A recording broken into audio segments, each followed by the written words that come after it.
With the 2023 NFL Draft being just 3 short days away, no longer should anybody out there still have a long laundry list of players that they're looking through. Rather, you should have already pinpointed your guys in rounds 1 through 7 and know exactly who you're looking forward to your team drafting. Well, in this video, I'm going to give you all my wish list, not my mock draft, my wish list of exactly which players I would love for my Carolina Panthers to select in rounds 1 through 3, and we're going to get into that right after this. From the foe, you dig? Welcome to The Way I See It with Jamario Rashad. This is a Carolina Panthers fan channel. Please do me a favor by hitting the like button, and please make sure you subscribe as I am on my road to 2K. Trying to get my channel popping before these games start next season. Now that that's out of the way, let's go ahead and get to my wish list. If you have not been able to go ahead and guess who I want to select first overall by way of the graphic that is currently on your screen or the thumbnail, then of course I am talking about Bryce Young, quarterback, Alabama. Now, I know a lot of people have a lot of trepidation when it comes to Bryce Young. There's a lot of pushback in terms of why we shouldn't draft Bryce Young. No matter how good his film is, no matter how good he tests, a lot of people cannot get past the fact that Bryce Young, in fact, stands only 5'10", and he weighed in at the NFL Combine at 205 pounds. Many people believe that his playing weight will be more so down around 195, as that is what he played in college. But what I have to say to rebut that is he is only 21 years old. He hasn't gotten his grown man body just yet, and I do expect for him in the upcoming years to naturally just get a little bit better, because that is what men do, if you have not noticed. Now, also over the past few years, whether it be through off-season acquisitions or the NFL drafts, we have been able to build a comparable, if not top-tier offensive line that is going to be able to supplement as well as complement Bryce Young's size and be able to give him those throwing lanes that he is so used to back at Alabama. He will, and I truly do believe this, he will enjoy that same luxury that he did in Bama when he gets to Carolina. Now, let's go ahead and talk a little bit more about Bryce Young. Why are we so desperate for Bryce Young's services in the first place? As we didn't have the first overall pick, we weren't so terrible that we were able to just get this first overall pick by way of just being a shitty team. So how exactly did we get this first overall pick, or why did we get the first overall pick? It's because of the inadequacies that we have been facing at the quarterback position for the better part of the last half decade since the departure of Cam Newton. Now, let's just flash back to the last 2 seasons that I have had to endure as a Carolina Panthers fan. Now, in 2021, the Carolina Panthers were 30th. That is 30 of 32 teams in passing yards per game. Now, you move that forward to this most recent year.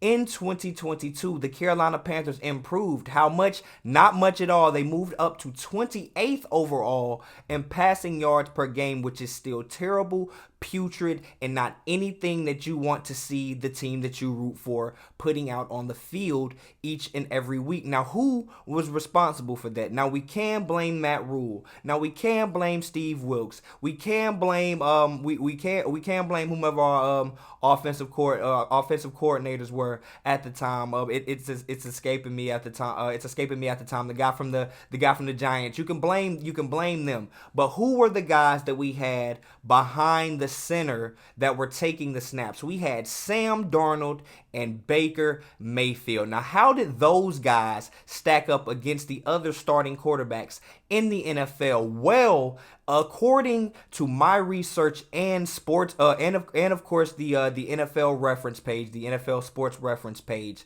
of quarterbacks that played that started in 6 or more games, Sam Darnold ranked 33rd of 34 quarterbacks only ahead of Deshaun Watson in terms of completion percentage, with a completion percentage of 58.6, which is absolutely ass. So who was the savior? Who was the guy that we went out and we signed at the end of the offseason? The tail end, barely came in and got any time in training camp, but was supposed to come in and just save the season. Oh, Baker ain't shit Mayfield. Now, what did Baker Mayfield do? He was so great in terms of how well he distributed the ball that he ranked only one spot above Sam Darnold, which placed him 32nd of 34 possible quarterbacks that started in 6 or more games with a completion percentage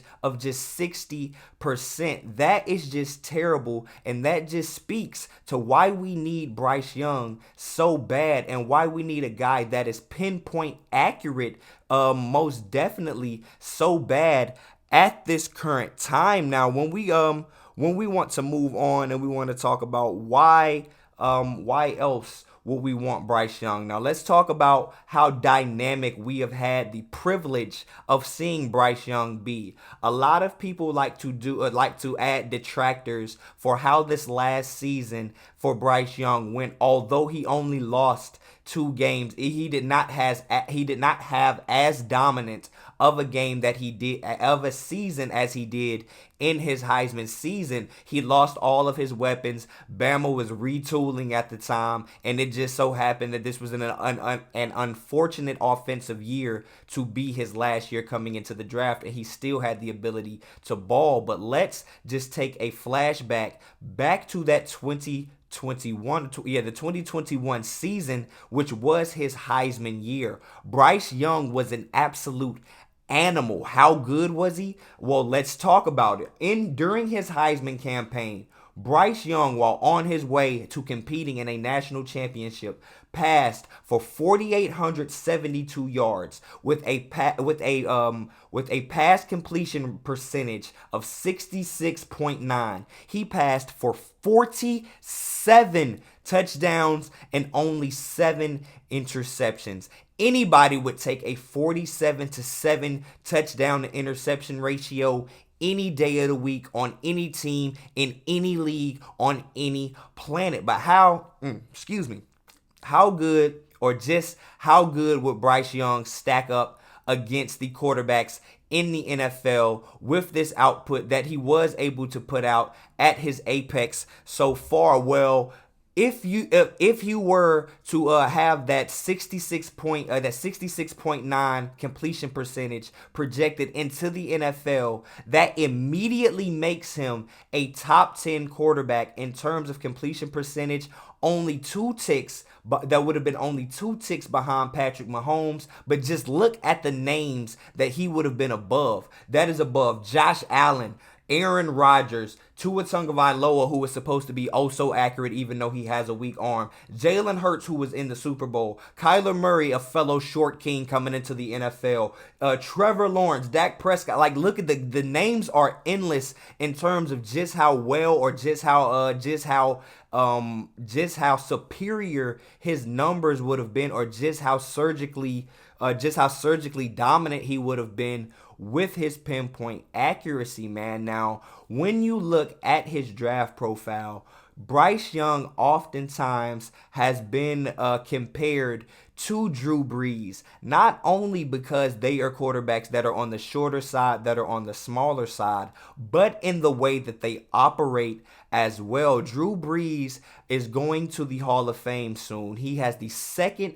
most passing yards in the history of the NFL, and that is not because he has just been chucking the ball down that is not because he was just chucking the ball down the field, just getting these chunk yards throughout the years. He just played with surgical precision, with dinks and dunks, making plays when he needed to, but just being able to make sure that the sticks and the chains continued to be moved until they were able to get in the red zone and find a way into the end zone. Then you bring along a Alvin Kamara, then you bring along a Mark Ingram, and you make a guy like that you give a guy with surgical precision the threat of play action, man, that is those type of guys can take your team to the top. And it was proven by Drew Brees going to a Super Bowl, winning a Super Bowl, and being cheated in one of the most infamous incidents in NFL history out of possibly winning another Super Bowl. So if Bryce Young is able to come into the NFL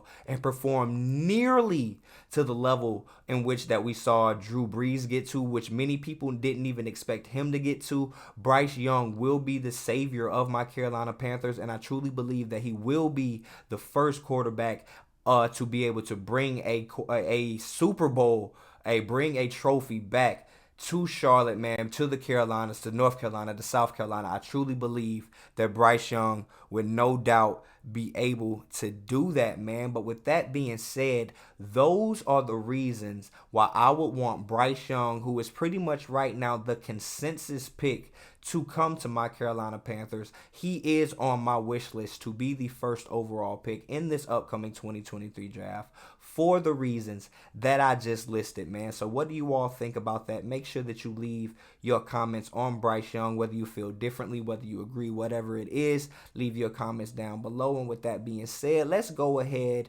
and get to who I would love to see selected in the second round with our 39th pick on day 2 in this upcoming 2023 NFL draft. All right, so first and foremost, the position that I chose to prioritize with the 39th overall pick is the edge position. Whether it be an outside linebacker or a traditional defensive end, I think we just need to go out and get somebody that is able to get to the opposing quarterback, because that is something that we are not able to do. So for that reason, I chose the following guys to potentially be our guys in the second round. Now, the first, let's start with BJ Ojulari, the 6'2", 248-pound junior from LSU. Now, in his career, BJ Ojulari had 16 and a half sacks, 25 and a half tackles for loss, and 128 tackles. Now, at his pro day, he was clocked at a 4.59 40, and he is very explosive off the edge. Now, the second player we are going to talk about before we get into Ojulari a little bit deeper is Will McDonald, the 6'4", 239-pound redshirt senior from Iowa State. Now, first, I think before you all just look at these stats and just get too much of a wrong opinion, I first need to mention that BJ Ojulari, as I mentioned, is only a junior, so he only played in 31 games. But as a redshirt senior, Will McDonald did in fact appear in 48 games, so that will speak to the discrepancy in a few of the stats that you see. But Will McDonald IV clocked at his pro day at a 4.62. Now, in his career at Iowa State, he had 34 sacks, 40 and a half tackles for loss, and 125 total tackles. Now, what exactly makes these guys special? What exactly makes me say these should be the guys that we go out and get in the second round? Now, first of all, to speak to BJ Ojulari, he is absolutely explosive off the line. When I looked into his tape, I looked at several hours of actual game tape, because I really like these guys, not just highlights. I actually looked at the game tape. So what I saw was, in fact, his first step is lightning quick in terms of when it comes to winning the pass rush, to be able to actually get around the offensive tackles or whichever offensive lineman that he's going against. His speed and his first step, his actual quickness off the line, just allows him to be lightning fast around the edge and just not exactly force him to, at this point in his career, get his tool belt of moves together, because he is so physically and athletically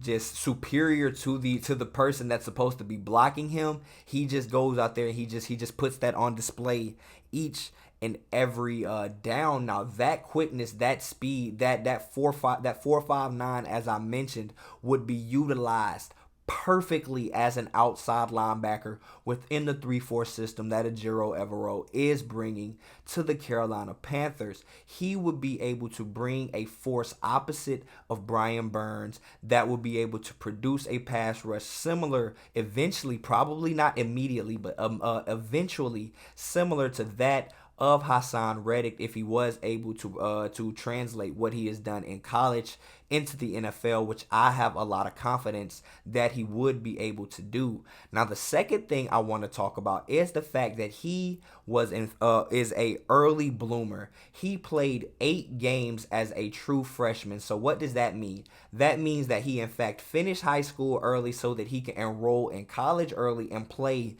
as an 18-year-old young man. Now, as an 18-year-old kid, he actually got out there and was involved in 8 total games fresh out of high school. So 2 years later, entering this draft process, he is now only 21 years old. And at the conclusion of his rookie season, he will still be only 21 years old. And he has been able to put together a repertoire of athleticism, moves, and just overall football IQ that has allowed him to be as successful as he's been so far. And he's still a very, very young player and prospect coming into this draft. And that leads me to believe that in the first few years of his time in the NFL, there is room for so much improvement that he has shown that he will be able to do that. Because if you look at his time during college, he has progressed each and every year. So that there's no reason to believe that he won't continue that when he gets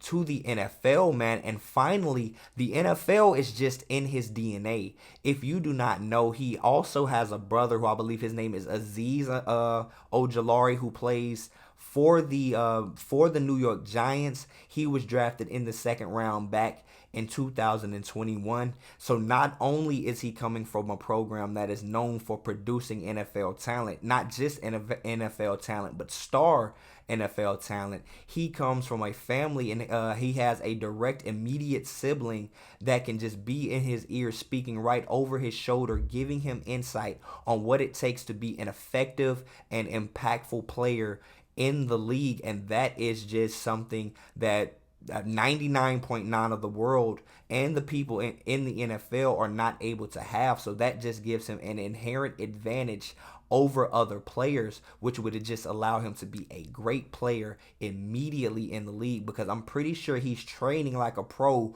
right now by proxy of what he learns from his brother, man. And that is why I find BJ Ojulari to be so enticing and why he would be such an impressive and impactful piece for my team. Now let's go over and talk about why I think Will McDonald would be an equally impactful player. And this is not an either or. I am not speaking to why either one of these guys is better than the other. I am making this entire video to let you know that I would like to have either one of these guys on my team. It doesn't matter. So let's speak to Will McDonald. Now, first of all, when I watch Will McDonald's game tape, the first thing that jumps out to me as a positive was the versatility that I seen him display on tape. Not only was he a player that lined up with his hand in the dirt, which is in fact what I seen him do more than anything else. He did, just like BJ Ojulari,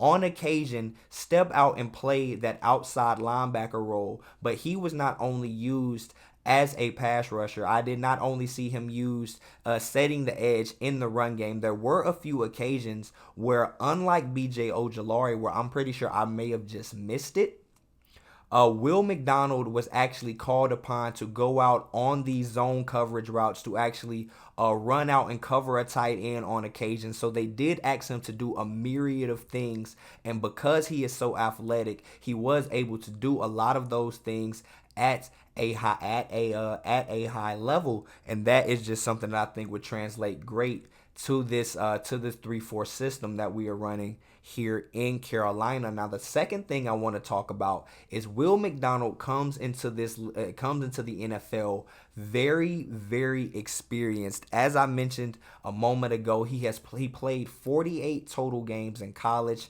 He played in 4 total bowl games each of those years. So he knows what high level performance looks like, and he himself is somebody who ranks 6th all time in sacks in college football. He has the 6th most sacks all time with his 34. So he is somebody that has put together a career in college that I'm pretty sure myself and many people are expecting him to be able to do in the NFL as well. And because he is so experienced, unlike what I can say with Ojulari, I expect Will McDonald to be a more impactful rookie because of his age, because of his experience, because of all the time that he has actually spent in the trenches. I believe that his knowledge and his play style should be able to translate a little bit quicker. Now, finally, just to piggyback off that point a little bit further, his bag is deep. I watched so many plays of this guy just doing power rushes, just doing finesse moves, just doing all sorts of things to get to the quarterback, to the point where he would fake out the offensive lineman so bad that there were plays that they would never even get a single hand on him. But that just shows that not only is he versatile with his overall game, he is versatile in terms of his overall pass rushing package. Now, when you check his draft profile on NFL.com, the guys that put together the NFL Combine, the final strength that they mention for McDonald is, and I quote, his spin move is reminiscent of Dwight Freeney coming out of Syracuse. What else do you really need to say after that? Dwight Freeney, and one of the all-time greats, soon-to-be Hall of Famer if he's not already in the Hall of Fame. And if he's drawing comparison to a young Dwight Freeney, what exactly else do you need to hear about Will McDonald before you're just convinced that he is in fact the guy for the job? But finally, let's speak to the Carolina Panthers a little more so, and a little less so about these players, and more so about why we need them. Now, in 2022, Brian Burns was the only Panthers edge rusher with 5 sacks. He had 12 and a half. He had a career year, but nobody on the other side of him could produce a consistent pass rush whatsoever. The Carolina Panthers ranked 26th in the league with sacks with only 35. And if you all do not remember, a player that we selected only one spot ahead of this in just 3 drafts ago in Yetur Gross-Matos has been an absolute bust, and he was drafted to be a defensive end as well, but his pass rushing game is just moot. It doesn't exist. It's a ghost. It's a phantom. You can't see it. It's not there because, like I said, it doesn't freaking exist. So at the end of the day, man, why we need BJ Ojulari, why we need Will McDonald IV, is so we could have somebody that can complement our 2-time Pro Bowler on the other side of the offensive line. For God's sake, get this man some help. And BJ Ojulari or Will McDonald IV could both do and be that for Brian Burns. I truly believe that, and that is why I selected them to be my potential 2 picks, my 2 potential picks of whomever. I do not care who we decide with the 39th overall pick in the 2nd round on day 2. Just about 4 days from the recording of this video, man. But what do you all think about BJ Ojulari, Will McDonald, or about my breakdown? What do you all think we should do with that 39th overall pick? Do you have another guy in mind? Do you have another position altogether in mind? Whatever you all think, make sure you leave your comments down below, man. And we are going to move into the final segment of this video. Who do I think we should select in the 3rd round on day 3? And that will conclude my wish list, but let's go ahead and get into that day 3 guy right now. With the 93rd pick in the 3rd round of the 2023 NFL Draft, I want the Carolina Panthers to select Nathaniel Tank Dell from the University of Houston.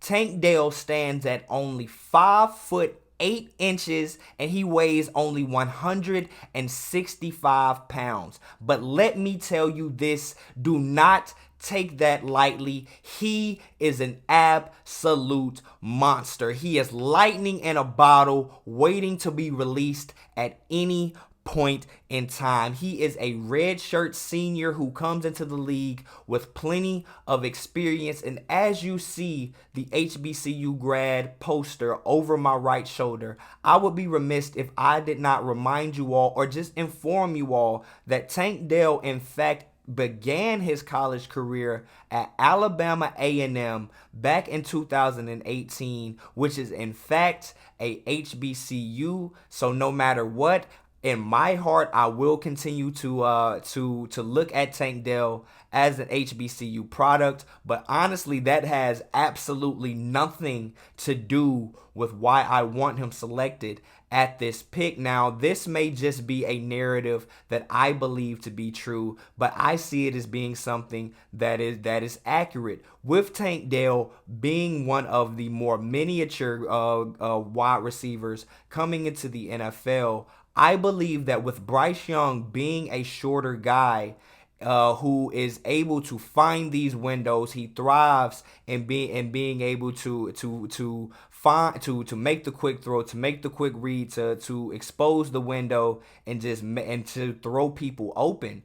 Now, although Bryce Young himself is miniature, if you add Tank Dell, who has the explosiveness and he excels at just being lightning in a bottle, as I said, his short area quickness, making sure he can get open.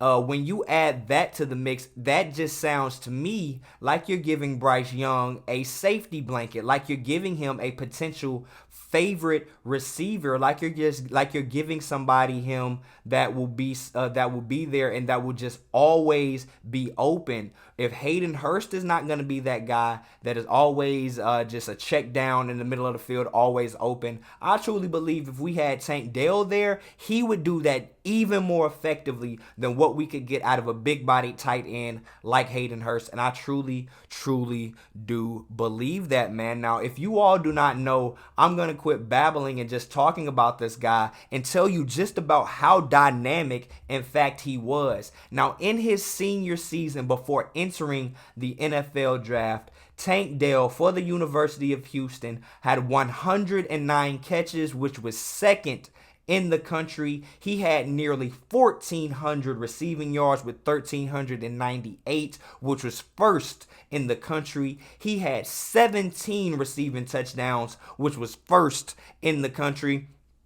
He had 153 return yards and 1 return touchdown. He was absolutely dynamic in every facet of the offensive side of the ball that his coach asked him to be dynamic in. He was that and more. Tank Dell was an absolute beast, and I truly do believe that these numbers would be able to translate to the NFL. Now, to close this off, if my fellow Carolina Panthers fans need a little bit more of a comparison for who Tank Dell can be like, to give them a little relief as to, okay, why would we draft a 5'8" guy? We're already getting a short-ass QB. Why we want a short-ass receiver? Okay, put all that to rest, man.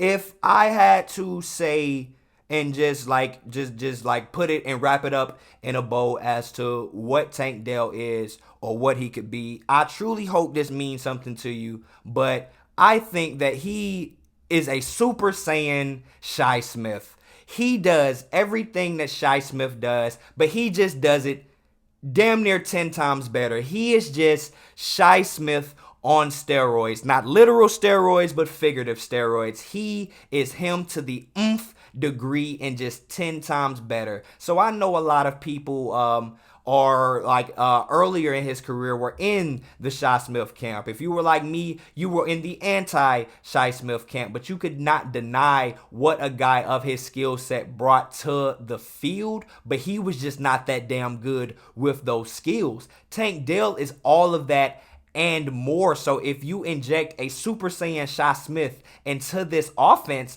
I believe that that will be a lethal injection that we could get on a day 3 to go along with Adam Thielen and DJ Chark, who we signed in the free agent period, who we do not actually know if DJ Chark will stay beyond this year, as he's only signed a 1-year deal. We could have Tank Dell moving into year 2 being a potential star, and you never know, you could have gotten a steal in the 3rd round of the draft, man. But with that being said, that concludes my wish list for the 2023 NFL draft, man. What do you all think about these players? Do you think that I am on the money with the positions, with the players? Would you have somebody else in mind? I'm pretty sure we still have some CJ Stroud people out there that are going to disagree with the first overall pick, man. I don't really mind. Whatever you all think, leave your comments down below. Be sure to like the video. This is my first time diving into somewhat of longer form content, just trying to test the water, see how it goes, see what the retention on these types of things are, and just get a better, better feel for later on in the year, man. But with that being said, I am Jamario Rashad. This is the way I see it, and I'm out. Peace.